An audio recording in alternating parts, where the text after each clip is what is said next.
Бірыңғай мемлекеттік жылжымайтын мүлік кадастрының автоматтандырылған жұмыс орны жүйесіне қош келдіңіз. Жүйе, егер қызметкерде тиісті рұқсаттар болса, өтінімді одан әрі өңдеу үшін оны басқа қызметкерге беруге мүмкіндік береді. Ол үшін жұмыс өтінімдері бөлімінен қажетті өтінімді таңдаңыз және қарастыру батырмасын басыңыз.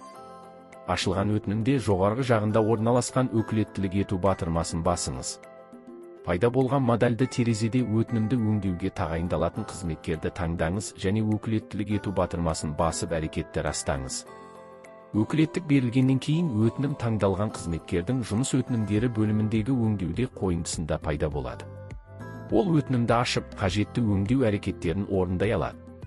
Егер өтінімге ұйым басшысының қолы қажет болса, өкілдік ету функциясы сондай жағдайларда да қолданылады. Қызметкер өтінімді өңдеп, оны аяқтағаннан кейін, өтінім бастапқы орындаушыға әрі қарайғы өңдеу, қол қою немесе өтінімді толық аяқтау үшін қайтарылады.